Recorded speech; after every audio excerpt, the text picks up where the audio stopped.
followed a lot, and I still read his books. In one of his books, he said, the greatest tragedy in life, it's not death, but a life without a purpose. The greatest tragedy is not death, but a life without a purpose.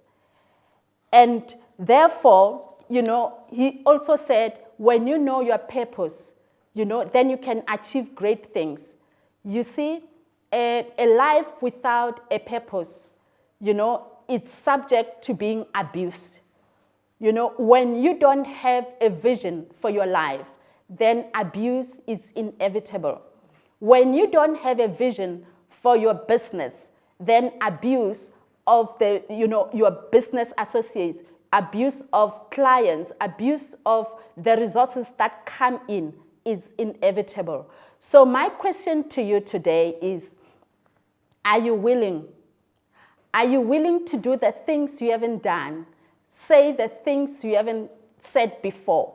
Go to places you haven't gone before, simply because you've got this drive, you've got this vision, you've got this purpose that you know that it's just for you. You see, sometimes people go and try to imitate somebody else and try a business that God didn't call them to do, because they think that if, my friend Carol is, prosperous in this business, it means that I will also succeed. But you see, each one of us, we have a lane. And in business, each one of us, we've got a special genius. I call, that the genius, because somebody can run a business that you are running and do so well and go global. And another person can run the same business and fail even to close one transaction.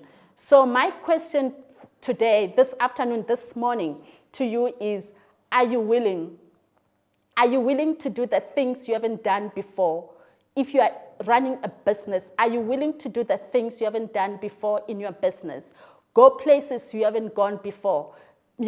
Take the telephone, call people you haven't called before, because you have this conviction in you that you are irreplaceable.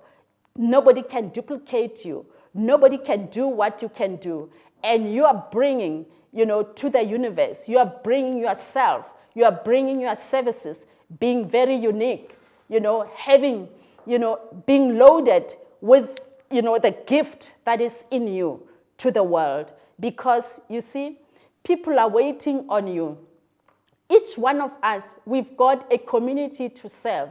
So your community is suffering if you haven't stepped into, your purpose, if you haven't fully unleashed your purpose, if you haven't fully stepped into the calling that is on your life. So, in conclusion, I would like to say what Maya Angelou said. She said, you can only become truly accomplished at something you love. Don't make money your goal. Instead, pursue the things you love doing, and then do them so well that people cannot take their eyes off you.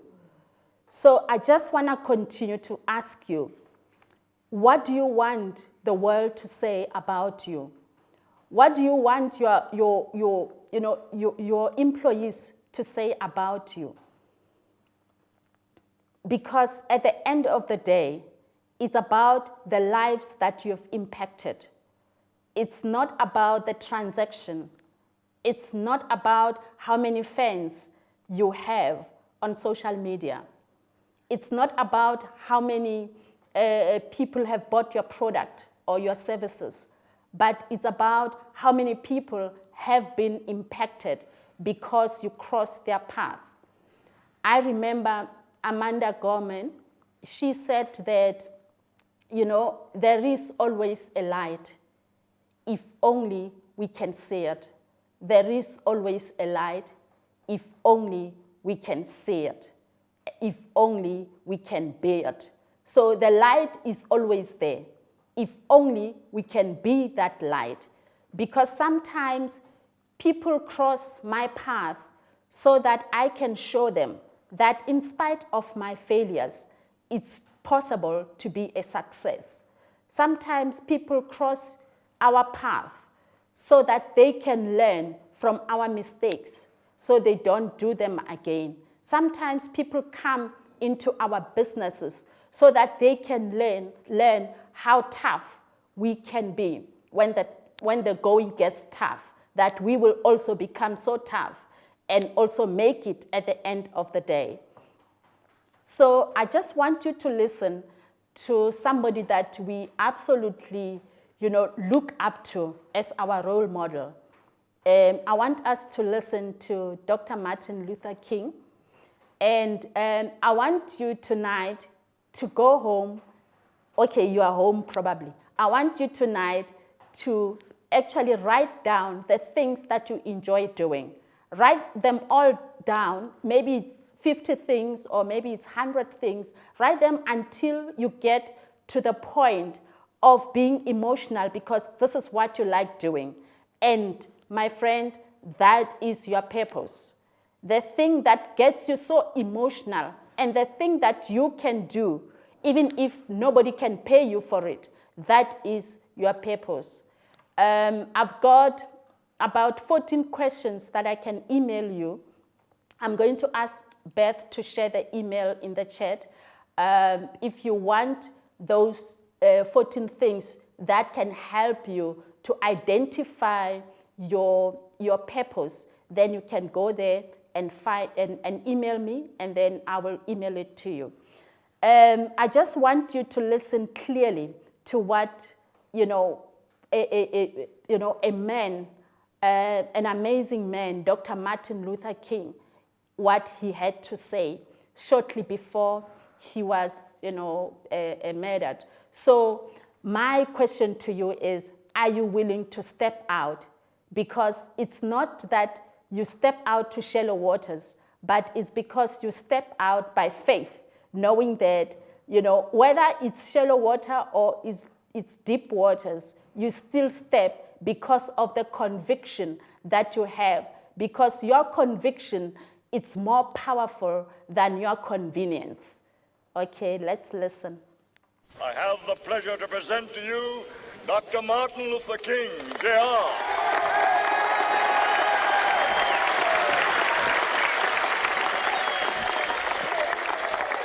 I am happy to join with you today in what will go down in history as the greatest demonstration for freedom in the history of our nation.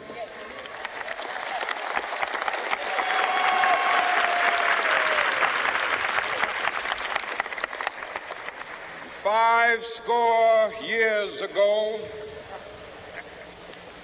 a great American in whose symbolic shadow we stand today signed the Emancipation Proclamation. This momentous decree came as a great beacon light of hope to millions of Negro slaves who had been seared in the flames of withering injustice. It came as a joyous daybreak to end the long night of their captivity. But 100 years later, the Negro still is not free. 100 years later, the life of the Negro is still sadly crippled by the manacles of segregation and the chains of discrimination. 100 years later, the Negro lives on a lonely island of poverty. I have a dream that one day this nation will rise up and live out the true meaning of its creed. We hold these truths to be self-evident, that all men are created equal.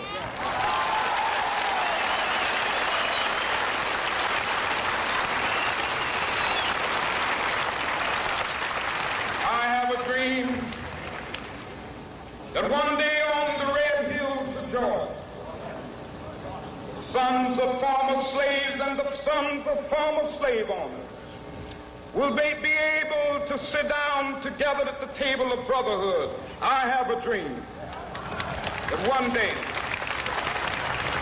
even the state of Mississippi, a state sweltering with the heat of injustice, sweltering with the heat of oppression, will be transformed into an oasis of freedom and justice. I have a dream.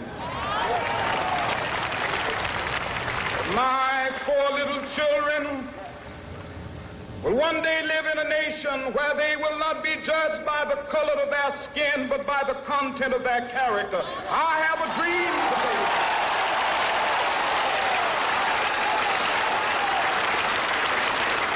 I have a dream that one day, down in Alabama, with its vicious racists, with its governor having his lips dripping with the words of interposition and nullification. One day right there in Alabama, little black boys and black girls will be able to join hands with little white boys and white girls as sisters and brothers. I have a dream today.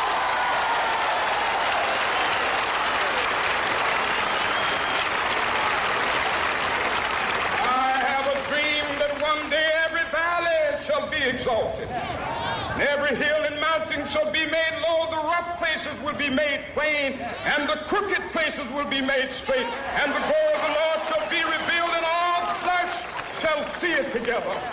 This is our hope. This is a faith that I go back to the South with. With this faith, we will be able to hew out of the mountain of despair a stone of hope. With this faith, we will be able to transform the jangling discords of our nation into a beautiful symphony of brotherhood. With this faith, we will be able to work together, to pray together, to struggle together, to go to jail together, to stand up for freedom together, knowing that we will be free one day.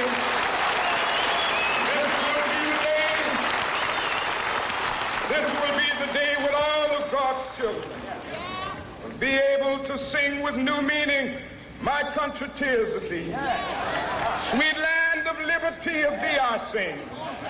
Land where my fathers died, land of the pilgrim's pride. From every mountainside, let freedom ring. And if America is to be a great nation, this must become true. And so let freedom ring. From the prodigious hilltops of New Hampshire, let freedom ring. From the mighty mountains of New York, let freedom ring. From the heightening Alleghenies of Pennsylvania, let freedom ring. From the snow-capped Rockies of Colorado, let freedom ring. From the curvaceous slopes of California. But not only that, let freedom ring from Stone Mountain of Georgia. Let freedom ring from Lookout Mountain of Tennessee. Let freedom ring from every hill and molehill of Mississippi, from every mountainside. Let freedom ring, and when it happens, when we allow freedom ring, when we let it ring from every village and every hamlet, from every state and every city, we will be able to speed up that day when all of God's children, black men and white men, Jews and Gentiles, Protestants and Catholics, will be able to join hands and sing in the words of the old Negro spiritual, free at last, thank